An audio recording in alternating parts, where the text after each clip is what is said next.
Welcome to Our National Conversation, a podcast in which we discuss politics from all angles. We are completely nonpartisan and all views respectfully stated are welcomed here. Our podcast is unique in that we blend the energy and passion of our student interns with the insights and wisdom that come from experienced professionals. Our focus is on problem solving, not finger pointing.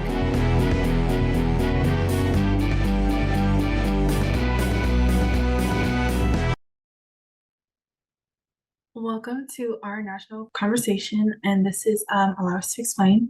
I will be your host, Harmony. I am a high school student and a journalism team lead at Our National Conversation, and this episode will be discussing performance-enhancing drug use.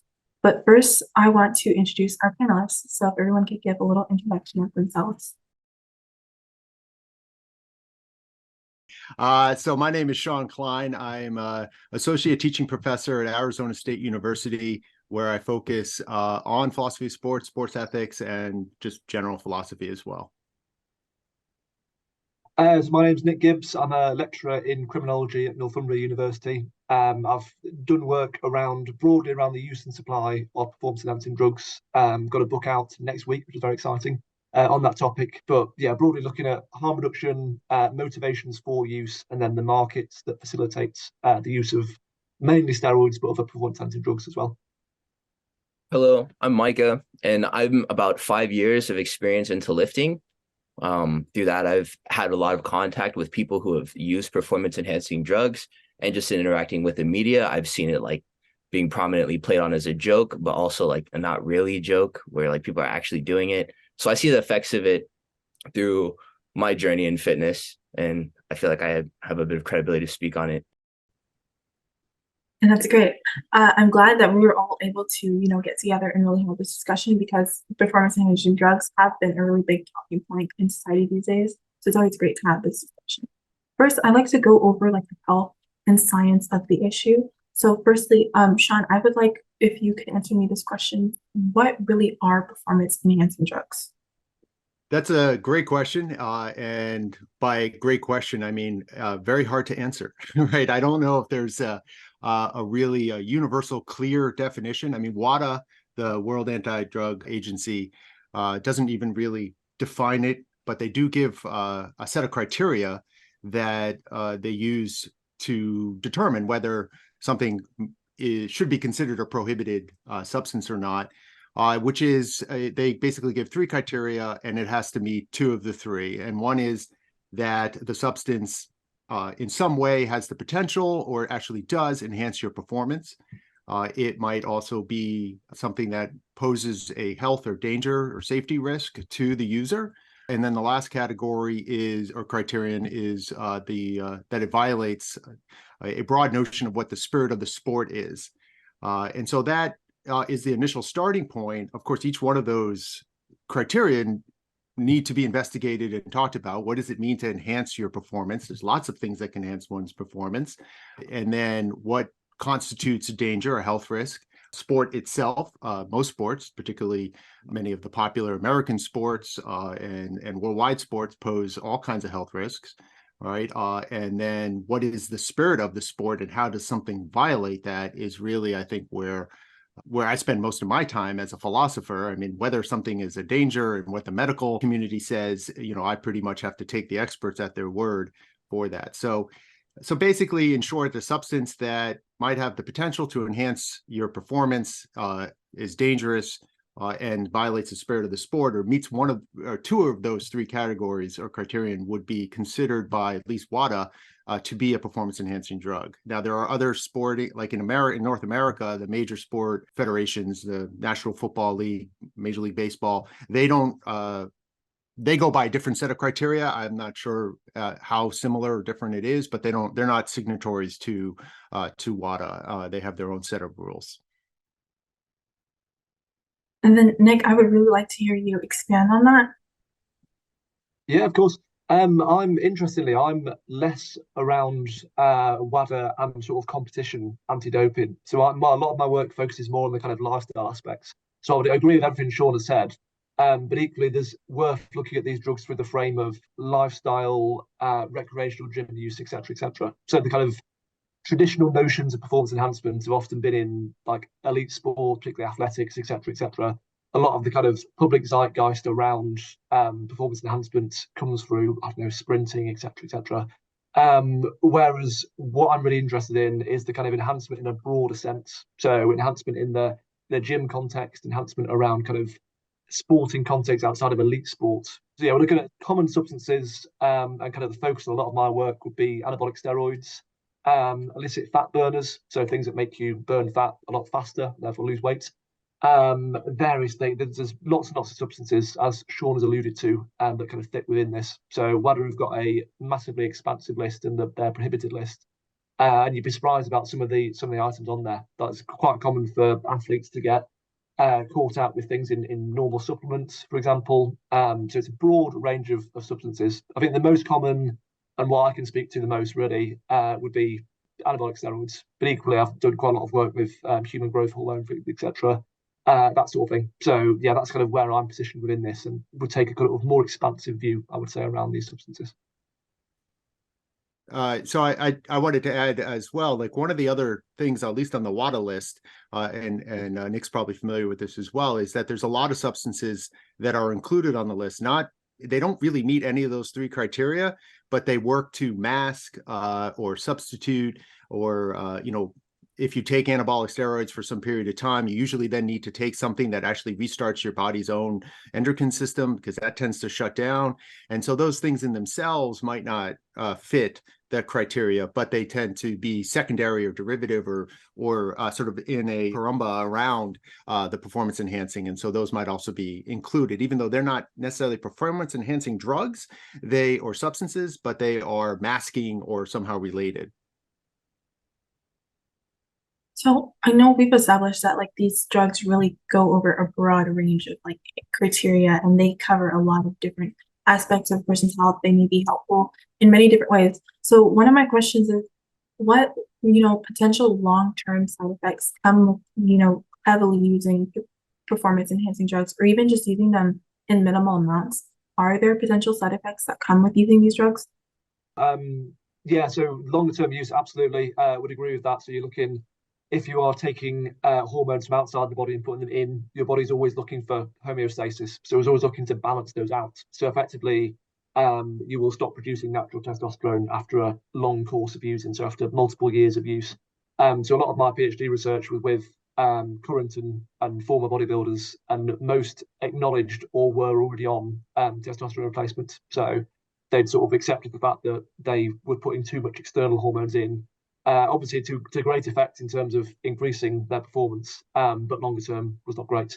You've also got, your blood becomes a lot thicker, so the viscosity of your blood becomes thicker, increases risks of cardio-related issues, heart attacks, that sort of thing.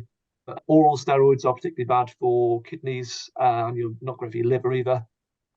And then various kind of smaller, more aesthetic side effects. So acne on your back is quite a substantial one. Especially if you look at the context of use, if you're looking at kind of aesthetic athletes, having a lot of these, so gyno, for example, being a great example of this. The irony of having quite bad aesthetic side effects in the name of trying to get a good physique is on there as well. But yeah, a raft of issues, absolutely. But I think longer term stuff we're not quite so sure about at the moment, because with the, I'm sure we'll talk about this, the increase in use in more recent years, we've not seen how that's playing out in 10, 15, 20 years down the line. So I think that will become more apparent further down. But I think at the moment we're sort of aware of heart and cardio related stuff is the big one. A bodybuilder influencer dies every week too. I didn't mean to speak over you as well. So like that's another thing to pay attention to. Like these dudes who are like I'm mentored by, like on the YouTube videos, they're like dying every week. It's really sad, and it's because of like the junk they're putting in their bodies. Yeah, no, and there are definitely these risks that Micah and Nick mentioned. I do think some context as well, though, is with any kind of substance, external substance that you're putting into your body, what the risks are do depend heavily and in significant ways on the dosage, your length of time, right? How well it's managed, your own body, what kind of contraindications your body might have. Some people might, if they already have For example, as Nick mentioned, the kidneys, if they already have kidneys that have problems, that could be exacerbated, where someone has healthy kidneys, they may not see those effects if they take a managed dosage. So some of the health risks and effects that are going to be detrimental, as we mentioned, might come or might be able to be managed in a system where there was more transparency, where there was more oversight, where there was more health, like, so for elite athletes and other athletes, if this is part of a training regimen where there are health professionals that are managing this, it's not obvious that those kind of health effects would necessarily appear, depending again on dosage, usage, your own body's response. Some of that's unknown, as Nick mentioned. Some of the long-term effects we don't know, and part of that is because many of these are illegal, and it's very hard to actually do random controlled trials on human beings in general, and then also with controlled substances like these, it's even harder. So some of this is just unknown. But just in general, from medical knowledge, right, the health risks are going to come from dosage, length of time of usage, and your own body's reactions to it. And another question that I do have that I'm personally curious about is, like, when you're talking about performance enhancing drugs, you're typically thinking maybe like an experienced athlete may consider using them. But, as the media and as the internet has really exploded, accessing things online has become a lot easier, whether it's, done legally or not. It's very easy. So one of the questions that I have is, when younger or wannabe athletes get access to these performance enhancing drugs, are these risks, like, I guess, more extensive when they get access to them and they start to use them regularly as a professional athlete would? Yeah, I think it's interesting. So worth mentioning. So all my research is based in either UK or a little bit Australian context. And in the UK, we've got quite weird rules around, particularly anabolic steroids. It depends on other substances. But you are allowed under UK legislation to, like, legally, I could take a 12-week course of steroids. Consumption is completely legal. I could also, if I wanted, for so inclined, I could take a plane to somewhere like Turkey or Egypt. I could buy them over the counter. I could bring them back. The only illegal activity is related to supply via postal services. So if I was to order steroids to my house, that would be illegal plastic drugs. So it's a bit of a weird place. So a lot of the harm reduction conversation is a little bit different. But in terms of younger people, I think that's where the big vulnerability lies, in my mind at least, in the kind of UK picture. So a lot of younger athletes or just lads who are into the gym is a big demographic that's growing. They will be influenced by growing gym culture, especially on TikTok, Instagram, etc. And there's a real lack of knowledge compared to what we used to have. So a lot of performance enhancing drug use in the past, especially around bodybuilding, powerlifting, was very much situated with kind of elders in the gym would talk people through it. There'll be mentors, there'll be like informal community knowledge.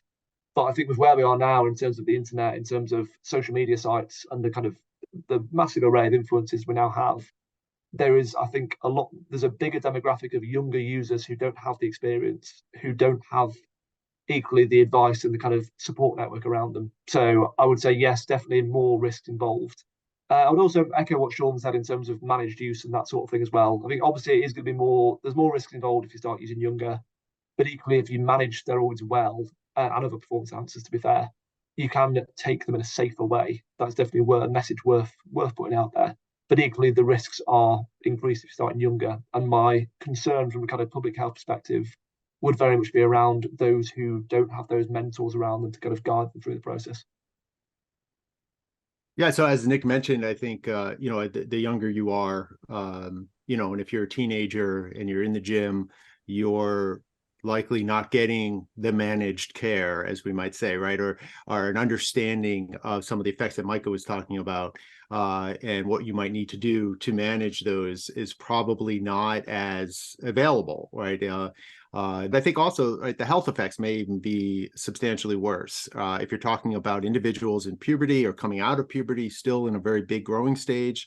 For me to take HGH as a 50-year-old is probably a little different than someone who's 16. My body has very little HGH left.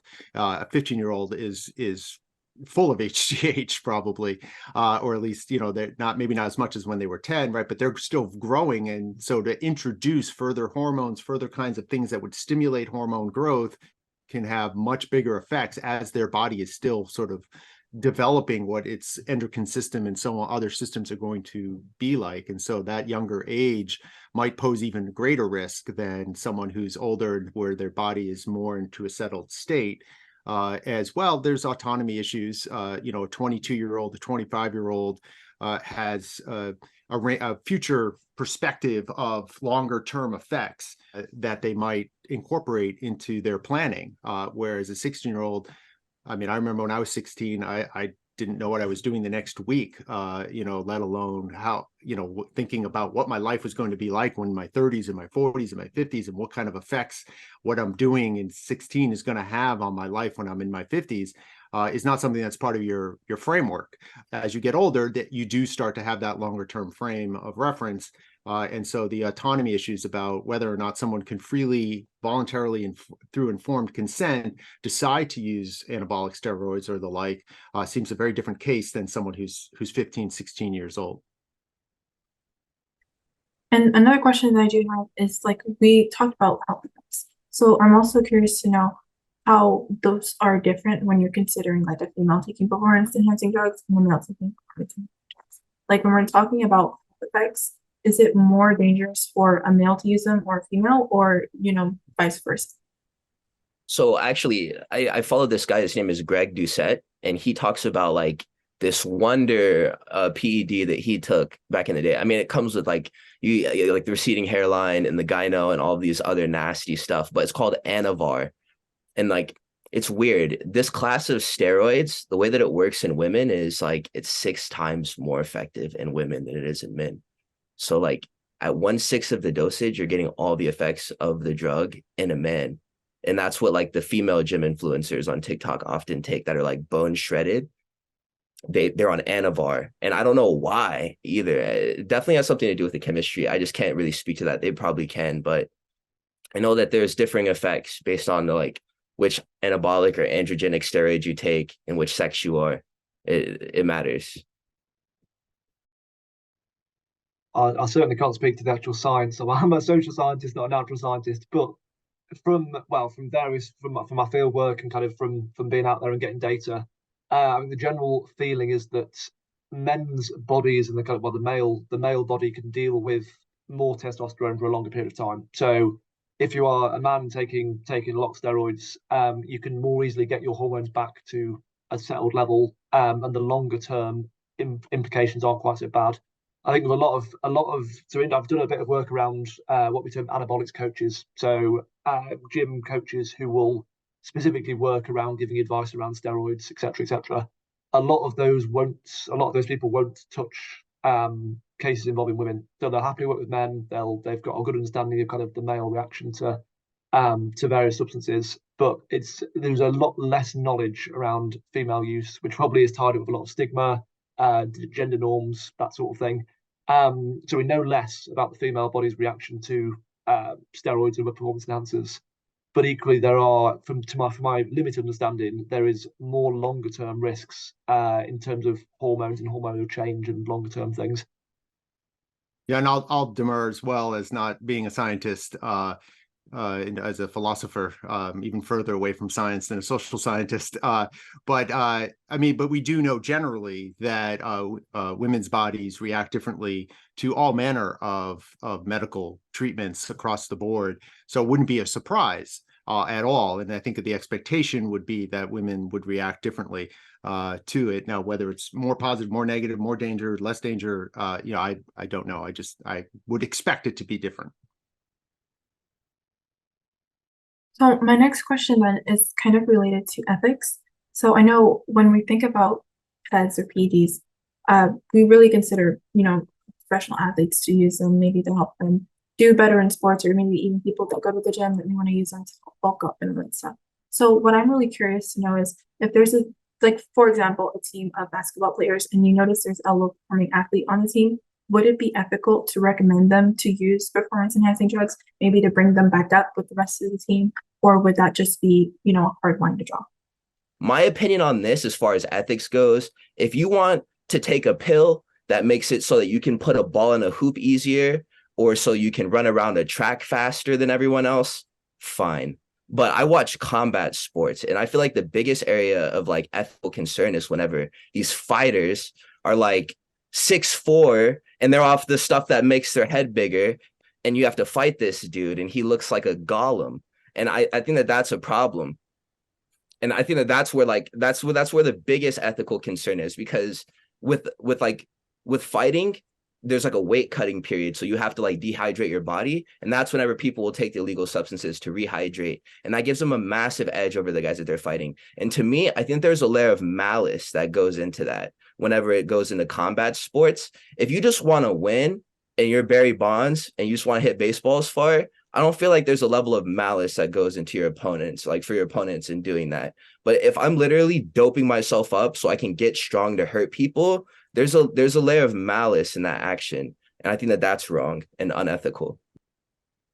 Those are great points. That is an issue, just the idea of our respect for their greatness and their excellence if we think that they're in some way cheating, which I think also then gets to the original question, right? So should we recommend that someone use steroids in a particular sporting context? And I think there's two levels here. So on one level, it's the current reality where all the major professional sports across the globe prohibit a whole range of these substances.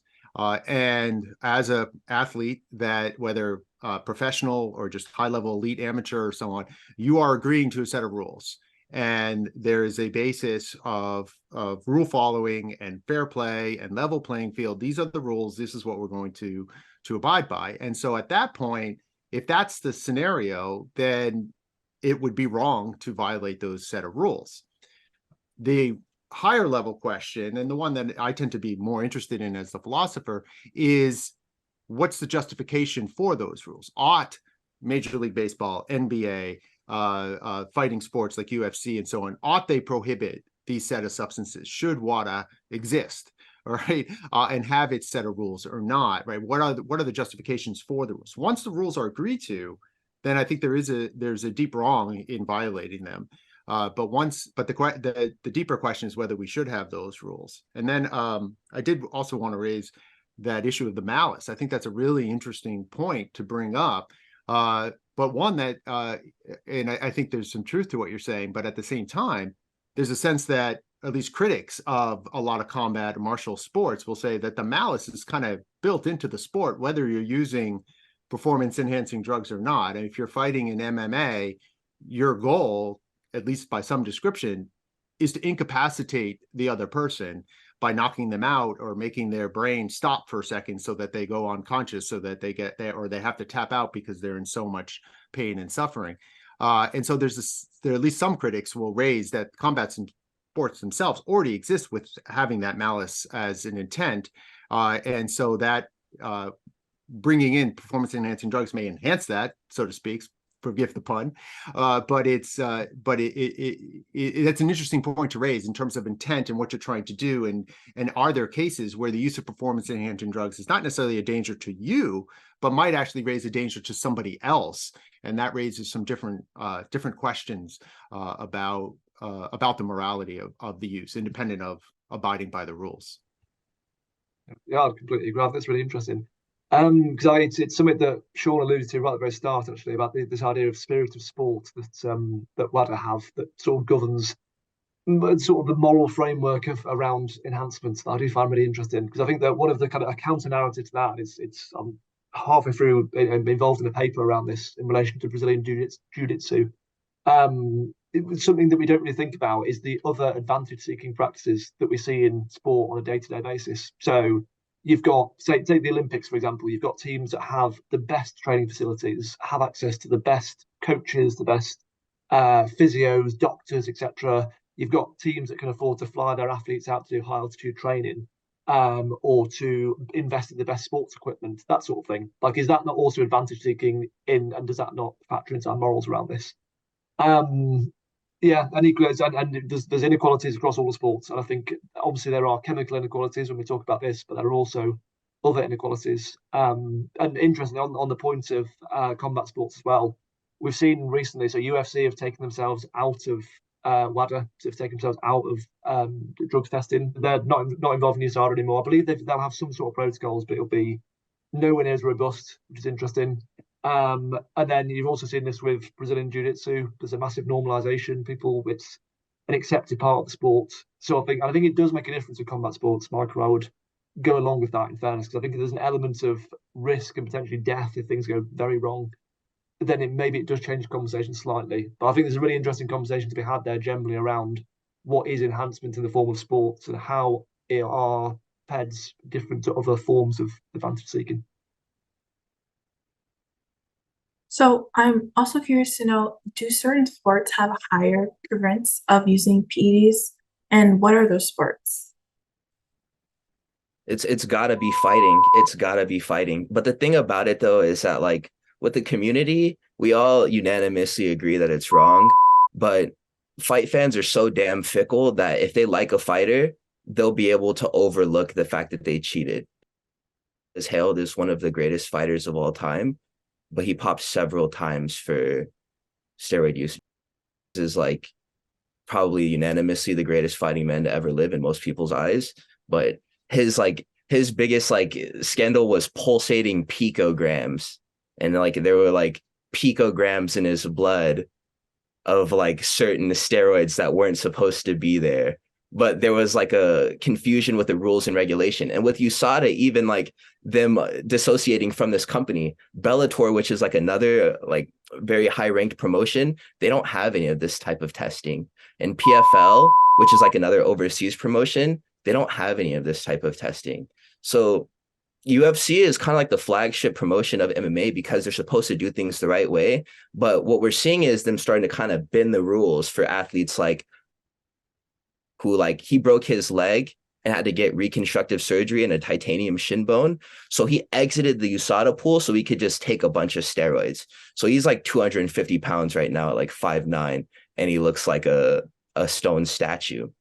So what happens now is they're probably going to sign to like a new like doping agency to test, and it's going to have new regulations so he can come back sooner than 6 months, which he would normally need to test clean for before he could fight.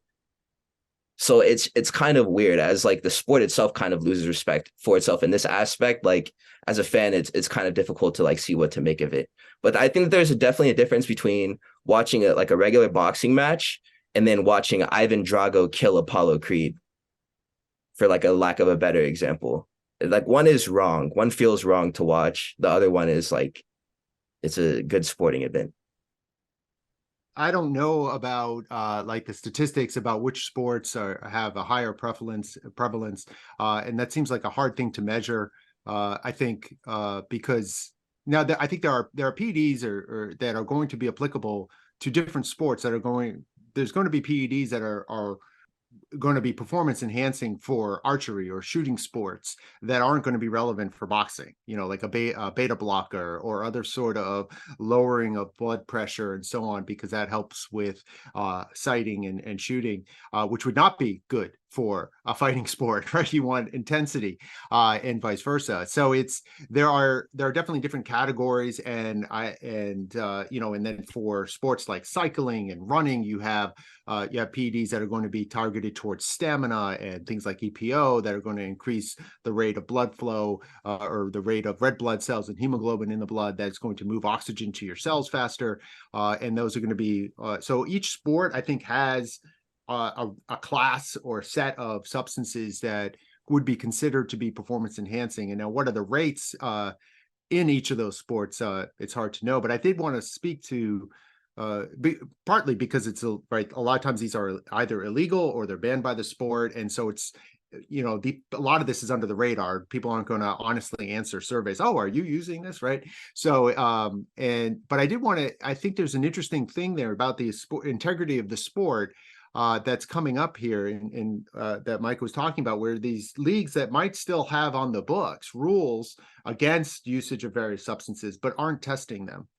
And I think that opens up a problem, because if you're going to not test it, then there's a tacit approval of them. And then that should be an explicit thing, because you're going to have individuals who are going to choose to say, well, I'm going to look, it's against the rules. They're not testing, but I have integrity and I'm not going to violate the rules. And then you'll have others, well, they're not testing, I'm going to use, right? And so there's a difference there. Whereas if it was explicit and transparent, look, this, it's the all drug Olympics, as the old Saturday Night Live skit that you're probably all too young to have seen, but you should look it up. It's very funny, right? But it's if it was explicit that this was permitted, then there's a level playing field of people choosing whether or not to do it. I think a problem arises when you say it's not allowed and then you don't enforce it. That creates, I think, these sort of inequities that are really problematic ethically about this. So I think that's an important thing, that if you're going to say we're not going to test this, then you should just go all the way and just fully quote legalize it within your sport and not pretend like you're enforcing it when you're not. Yeah, I mean, the other thing is the commercialization aspect as well. So Micah very much nodded to this with the if there are certain superstars who are inevitably making a lot of money for a lot of people, there's a real reticence to ban those people or for them to be out for an extended period of time. So you can see why there is this conflict of interests and morals for those in charge of sports, because if you've got your top performers who are drawing massive crowds, who are ultimately getting bums on seats in venues that's all drawing big TV audiences, you can see why there's almost a kind of underhand acceptance maybe of a certain amount of use, because if your top stars are getting banned left, right, and centre, that's not really good for your sport, is it?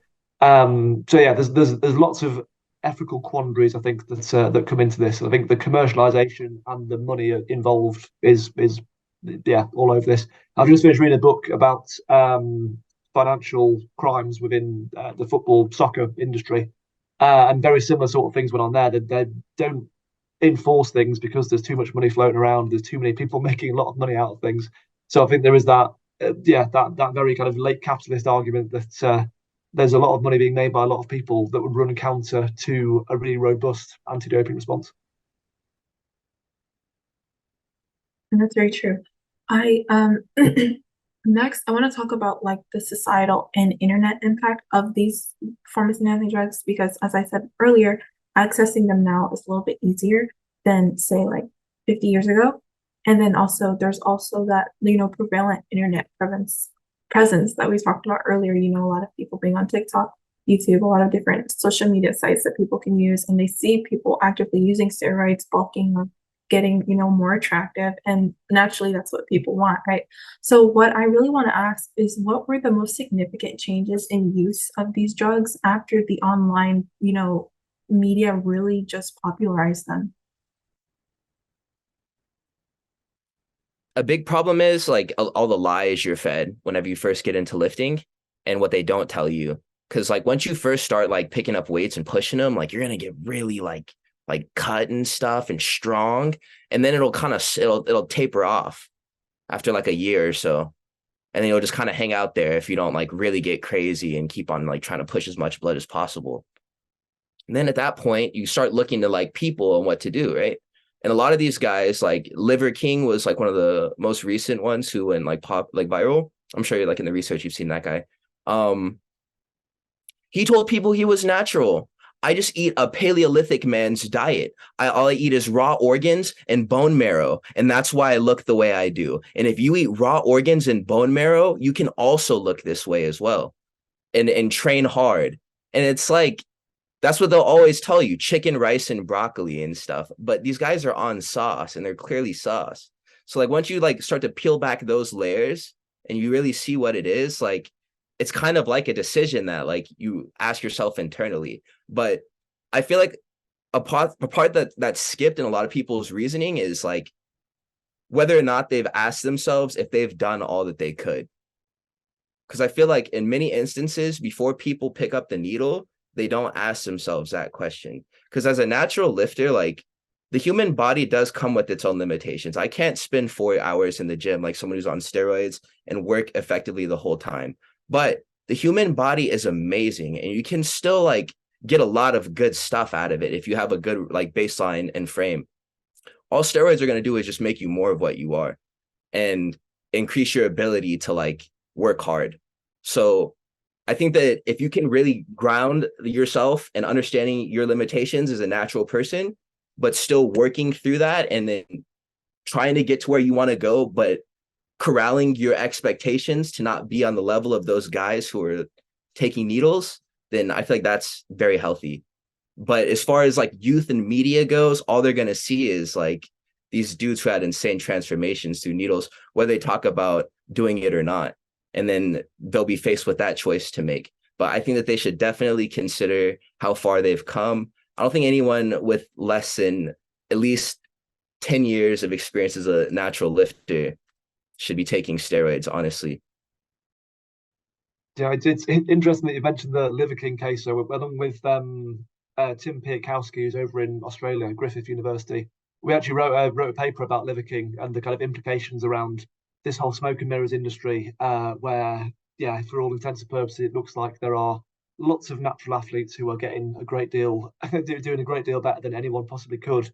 I think the Liver King case really crystallized this really nicely because it's on the face of it, it's absurd. It's a guy he's absolutely jacked. Like, and for a long time, he was absolutely insistent that he was taking, as you say, nothing more than this primordial lifestyle, this diet of raw liver, etc. And yet, a lot of people are still very committed. He's still got a good following. He's still kind of really big on that, which is interesting. I mean, definitely, it would be an interesting thing to see because obviously you've got advertising standards in this country at least, and there's a lot of stuff around having to disclose if you've got product placement, for example, if you've been sponsored by certain brands, that sort of thing. But we don't have that for pets. I think that's that space because of illegality and the issues around it being drug use.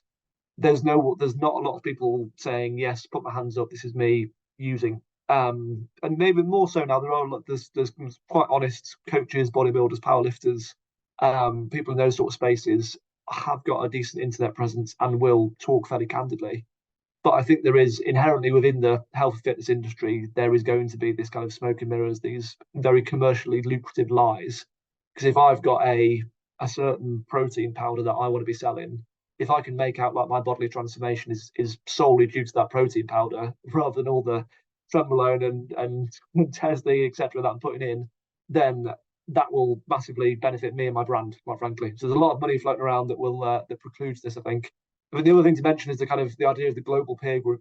So whereas before social media, you wouldn't necessarily have known people outside of your immediate friendship group or your immediate kind of circle of influence, now it's very, very, very easy to look at thousands of toned, perfected bodies just on Instagram, TikTok, whatever platform you favor, in a way that never used to be the case. So I think in terms of comparisons between kind of body dissatisfaction and looking at, I want to look like that or I want to be a certain way, there is a far bigger pool of comparison now that I think has changed it fairly dramatically.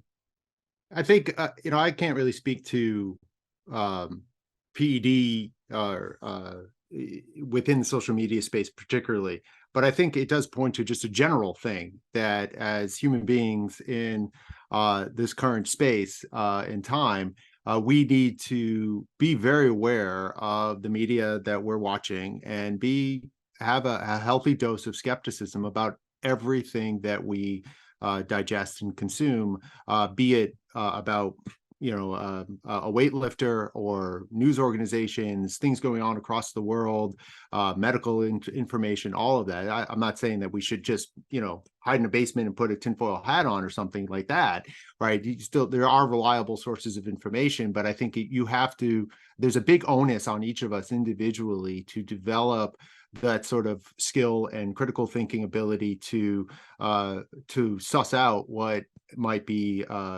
inappropriate misinformation, disinformation, and just be a skeptical consumer of information and be aware that and you mentioned these images. I mean, now we have AI. I mean, how many of my baseline assumption now on Instagram or anything that involves video or images is that this is fake.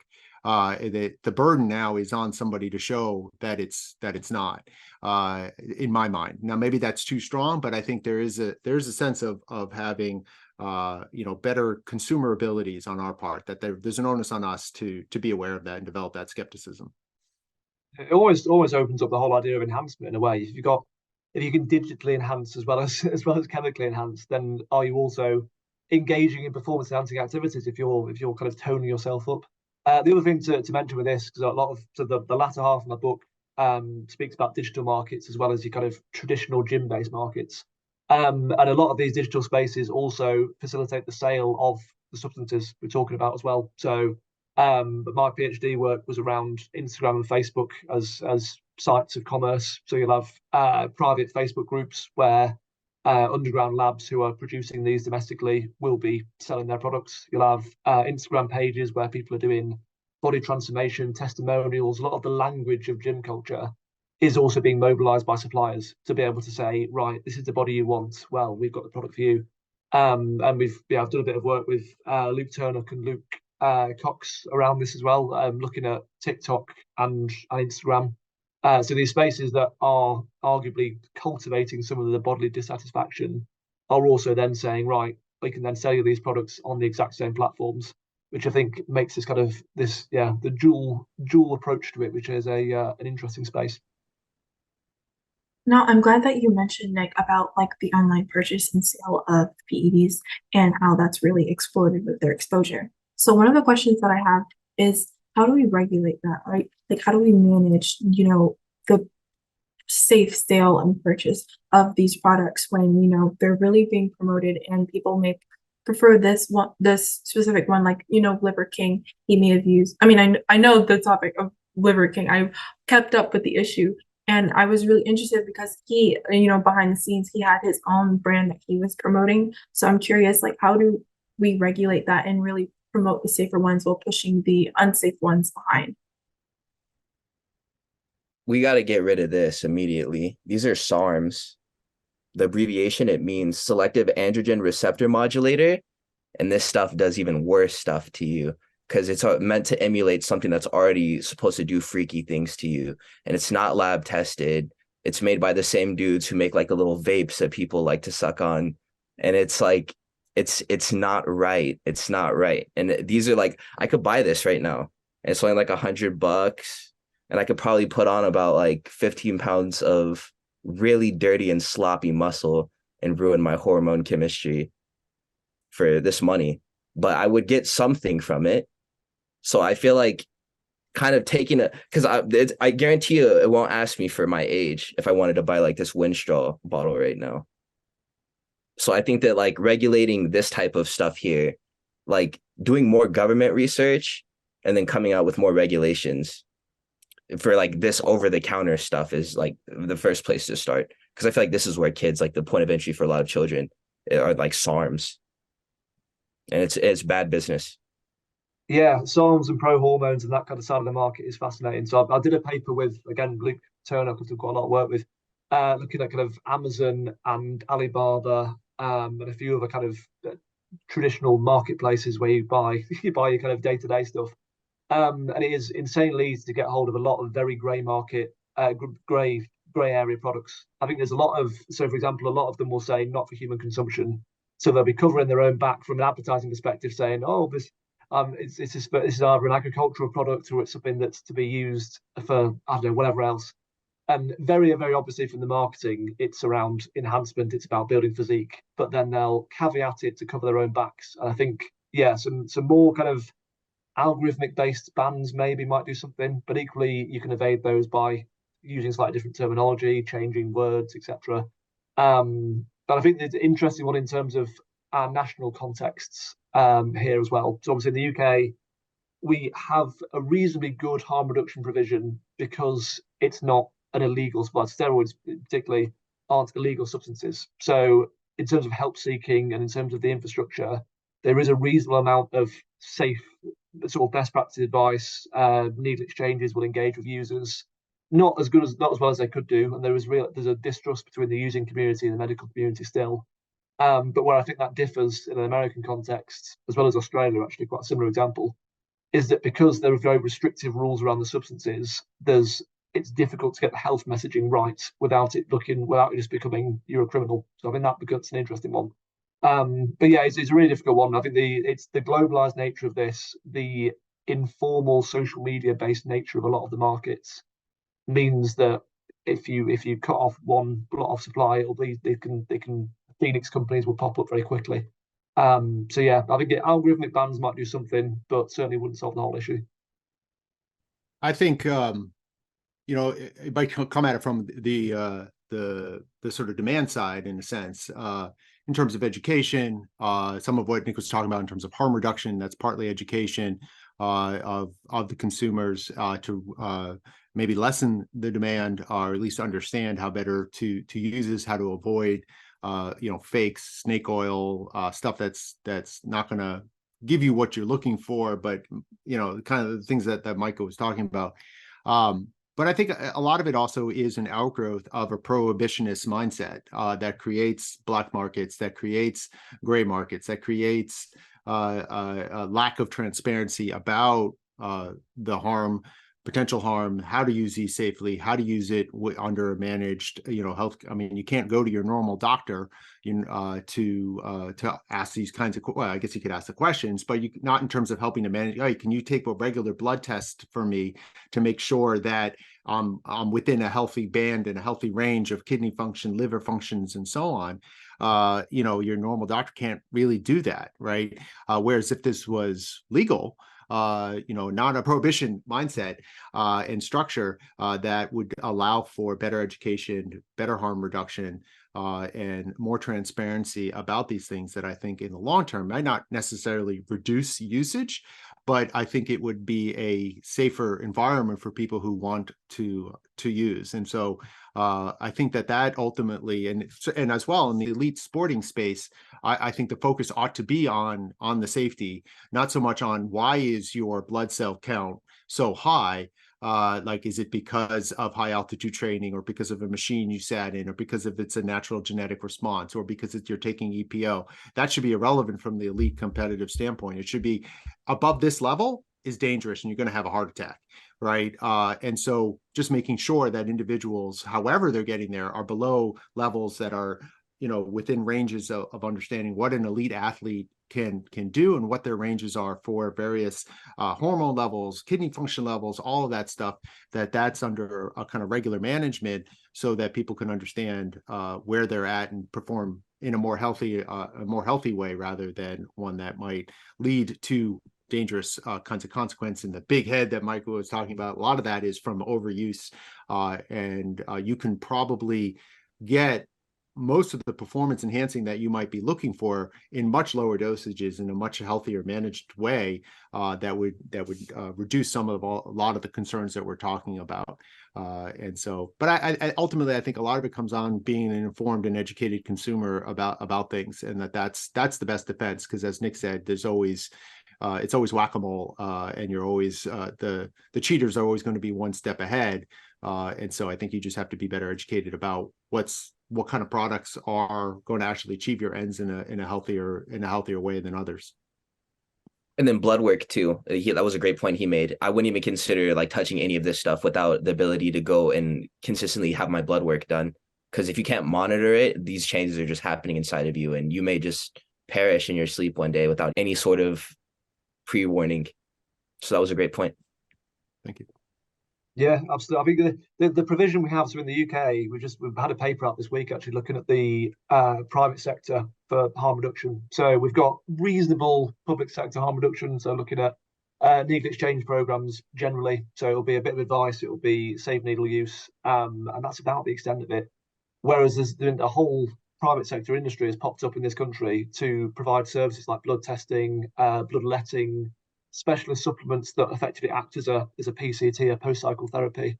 So I think the gaps are being addressed by the private sector, which is really interesting.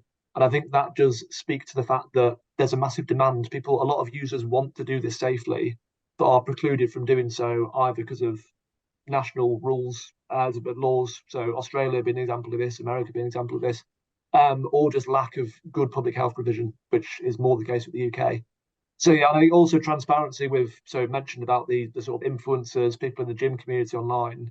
I think if there was more candor and honesty from those people who are using and have the physique because they are using, that would be really productive.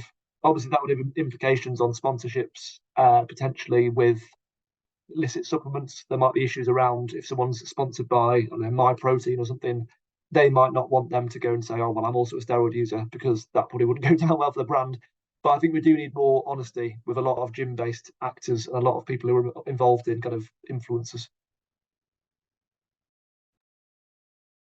That's true. I really think like with time, regulation, needs to be kind of prioritized, because it's kind of sad to see so many people on these steroids, or really see it promoted so much on social media. It's a bit of a surprise to me, because I'm not like, I don't work out obviously, but I'm not a fan of that. I'm not a fan of seeing people heavily on things or see it in my face all the time. It's sometimes just really overwhelming, but that may be just me.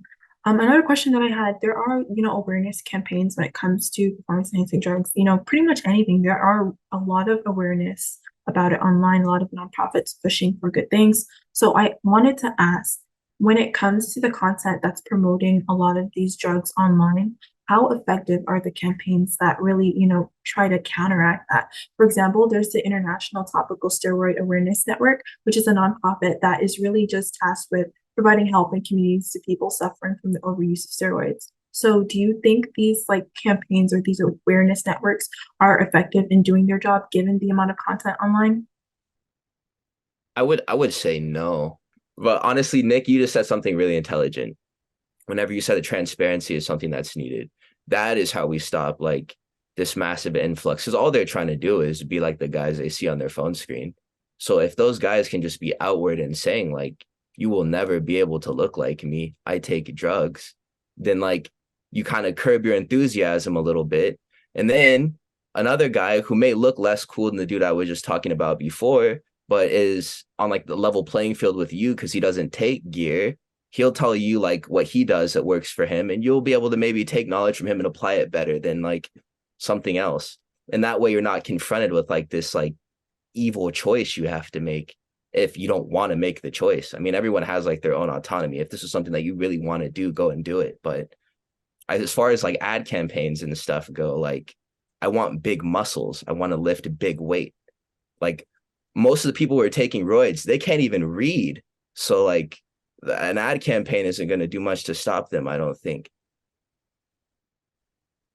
Yeah, I think I mean there's nothing wrong with those kinds of campaigns and kind of general awareness, because it certainly can get to some people. But I think in general, the effectiveness of those kinds of things, whether it's for this or for recreational drug use or other kinds of quote vice behaviors, they tend not to really reach the people that need it the most.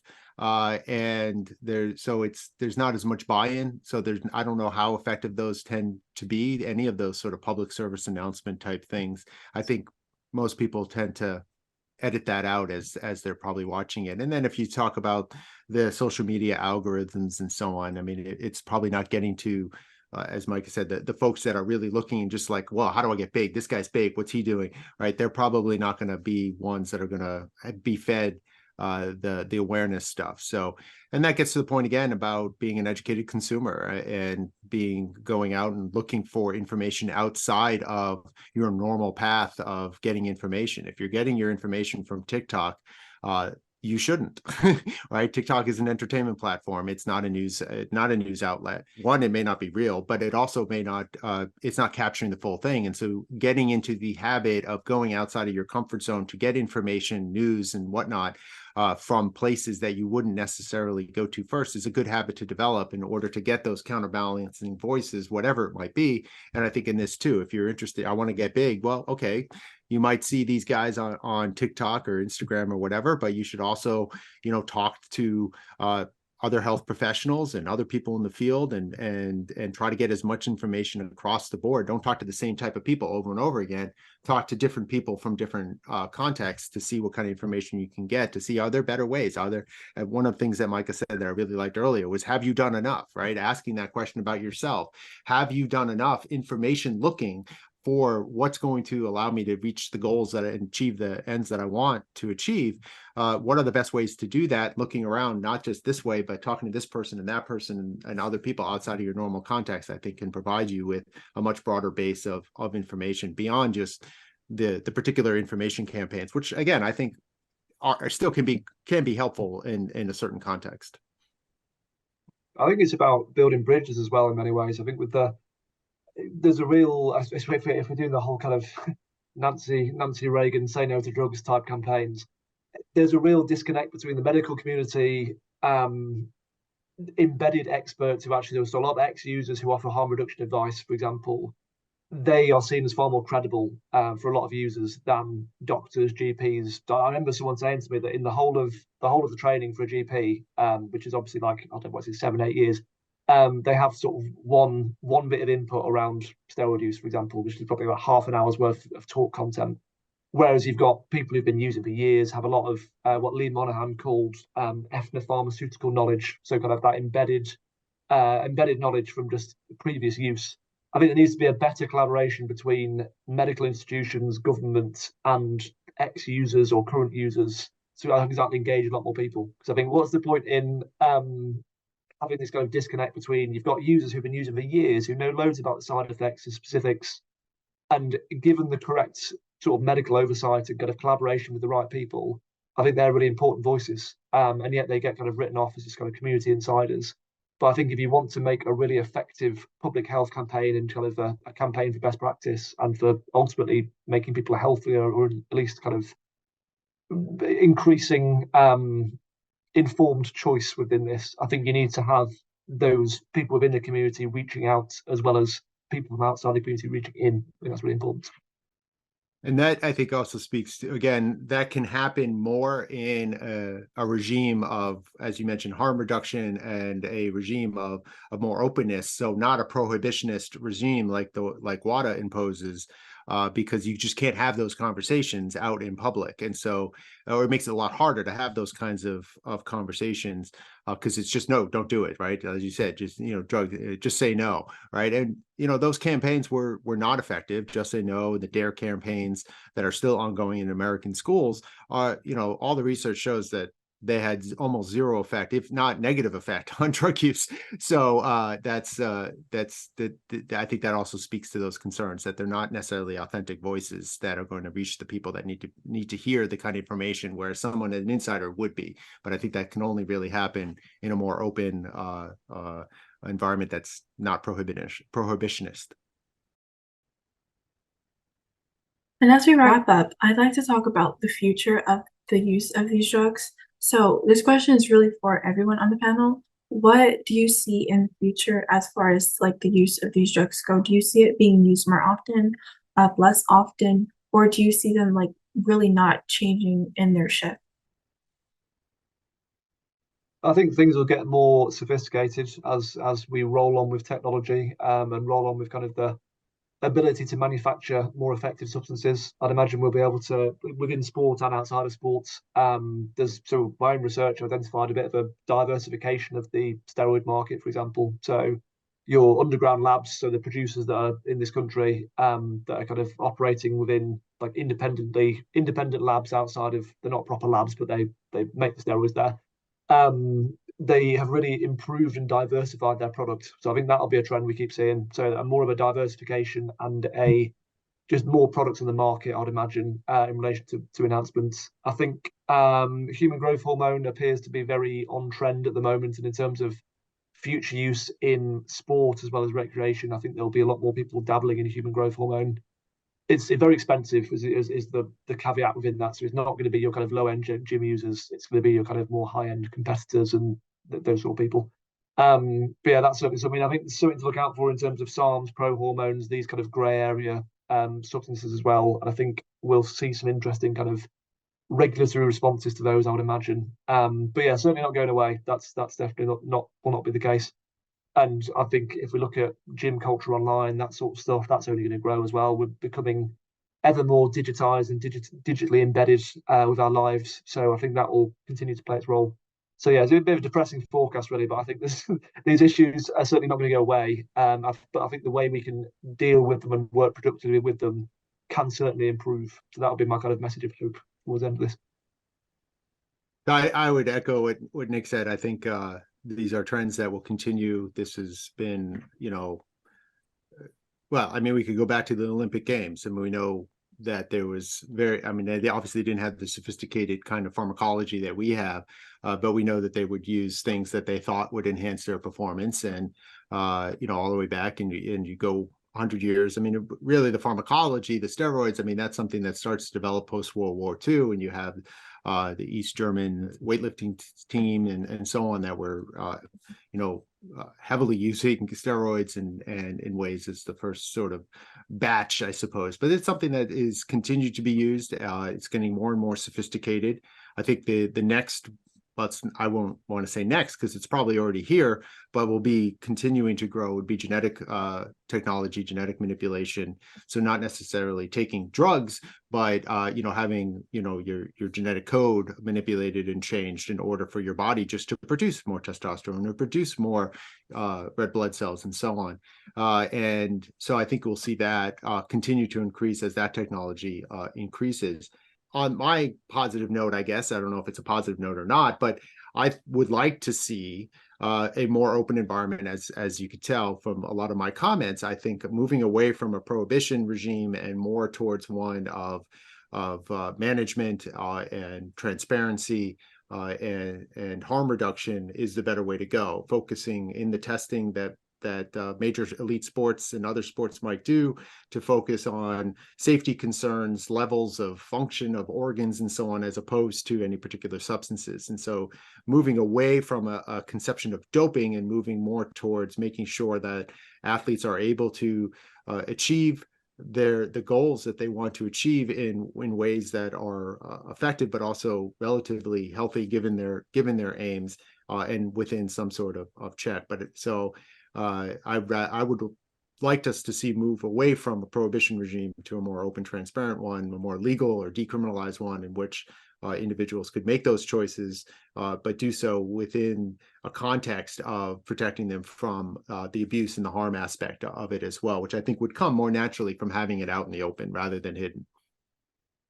And I just want to just say, just kind of a message, if this is the last thing I get to say, if you are considering like taking roids, at very high levels, it's your choice, but please be safe. Because whenever you ask me how this is going to continue in the future, I'm just thinking about all of the lifters who have been lost over the years, even the last 3, it's just been too many to even account off the top of my head.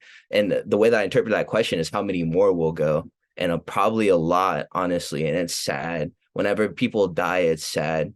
And for me, being a lifter, so passionate about what I do in the gym, it's kind of a part of me dies with him, to see that, especially whenever I'm invested in their knowledge and their content and stuff. So, I mean, live by the sword, die by the sword, but you have to understand what you're getting into. It's a sad thing whenever people die. And with that, I would like to wrap up. I thank all of our panelists for coming on the program. I want to ask Shawn and Nick if you have any social media or anything that you would like to promote where people can follow up with you and maybe review your work or maybe even contact you. Do you have any handles of that sort? I generally am not on social media that much, but I do have a blog. It's sportsethicist.com.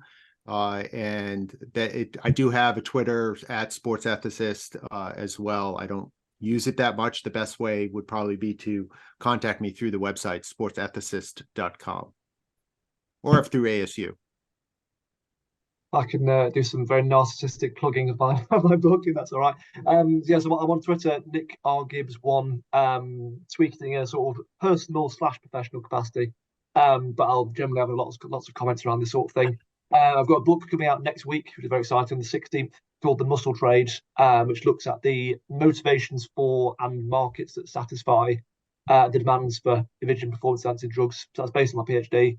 And if you look at Google Scholar or whatever else, you can find my various ramblings on this subject. Tend to be around kind of masculinity, gym culture, harm reduction, motivation, steroid use, that sort of thing. So yeah, that's a lot of my stuff. And equally, if you Google my name, my institutional profile will come up. So happy to field any emails or anything if anyone's interested in this topic particularly. And then Micah, if you would like to plug in where people can find you on social media. Follow Young Beowulf on Instagram, Young Beowulf, and SoundCloud. I'm about to drop some songs today. Okay. Yeah, that's my plug. You can also listen to Allow Us to Explain and other podcasts on Spotify, Apple, or wherever you listen to your podcasts. You can find Our National Conversation with our website, ournationalconversation.org, and on social media at Our National Conversation on Instagram, TikTok, YouTube, and our NATL Convo on Twitter. And our next episode will be about Indigenous rights and the naming of institutions after Indigenous people. And so if you're interested, turn in next week. This podcast was brought to you by Our National Conversation, a place where students generate policy solutions to the biggest problems facing America. Join us in free and political dialogue from hyperpartisanship. To learn more about what you heard today, check us out at ournationalconversation.org. You can follow us on social media at Our National Conversation to show your support and keep up with our latest efforts.